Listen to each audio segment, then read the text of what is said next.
Good evening, Gurudev Shri Shri Ravi Shankar ji. Thank you for joining us today. Good evening, and my pleasure to be here. First of all, congratulations on your presence. Let's start by discussing the significant journey towards the construction of the Ram Temple, marking over 500 years of devotion. You played a pivotal role in fostering mediation before the court's verdict. Could you shed some light on how challenging this journey was and the sentiments attached to it? Thank you. It was indeed a historic journey reflecting centuries of devotion and sacrifice. The path towards the construction of the Ram Temple has been fraught with challenges spanning generations and governments. However, amidst the hopes and disappointments, the unwavering faith and devotion towards Lord Ram have remained constant in the hearts of millions of Indians. The struggle for the temple's construction reflects not only a legal battle but also a spiritual and cultural resurgence. It symbolizes the collective aspirations of the people of India to reclaim their heritage and uphold their values. Absolutely, the Ram Temple holds profound significance for the Indian psyche. From birth to death, Lord Ram's name resonates throughout one's life. The reconstruction of the temple stands as a testament to India's cultural ethos and spiritual legacy. Moving forward, how do you envision the impact of this historic event on future generations? The construction of the Ram Temple will undoubtedly leave an indelible mark on future generations. It represents a renaissance of our cultural and spiritual heritage, inspiring people to embrace their roots and celebrate their identity.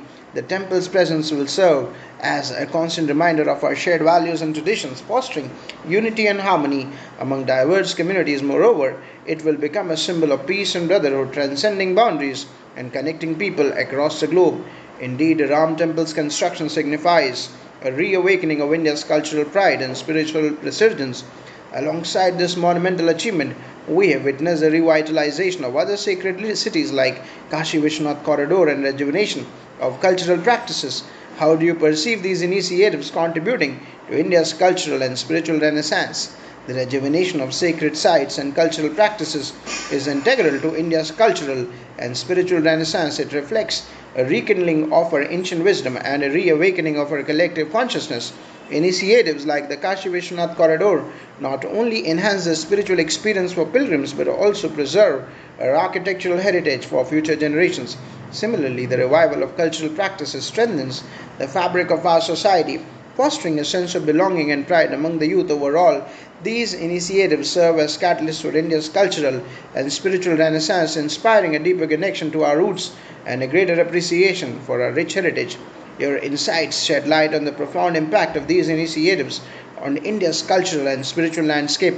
However, amidst these achievements, there are debates regarding the secular nature of the state. How do you address concerns about the perceived conflict between secularism and the government's involvement in religious initiatives? Secularism, in its true essence, respects and honors all religions without favoring any particular faith. The government's involvement in religious initiatives should be viewed within the framework of promoting harmony and preserving cultural heritage rather than promoting exclusivity or bias. The reconstruction of sacred sites and support for cultural practices are not about privileging one religion over another, but about celebrating India's diversity and pluralism. It is essential to recognize that secularism does not mean the absence of religion, but rather the equal treatment and respect for all faiths. Therefore, initiatives aimed at preserving India's cultural and spiritual heritage should be seen as a reflection of our country's secular ethos rather than a deviation from it.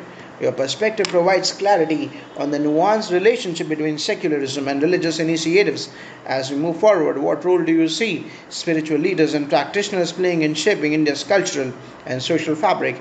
Spiritual leaders and practitioners have a vital role to play in shaping India's cultural and social fabric. They serve as beacons of wisdom and compassion, guiding society towards harmony and upliftment. Through their teachings and actions, they inspire individuals to cultivate virtues like tolerance, empathy, and service to others. Moreover, spiritual leaders play a crucial role in bridging divides and fostering dialogue among different communities, promoting understanding and cooperation.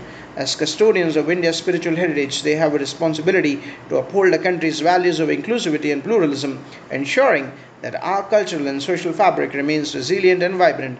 Thank you for sharing your profound insights, Gurudev Shri Shri Ravi Shankar ji. Your wisdom enriches our understanding of India's cultural and spiritual journey. We look forward to witnessing the positive impact of these initiatives on our society and future generations. Thank you for having me.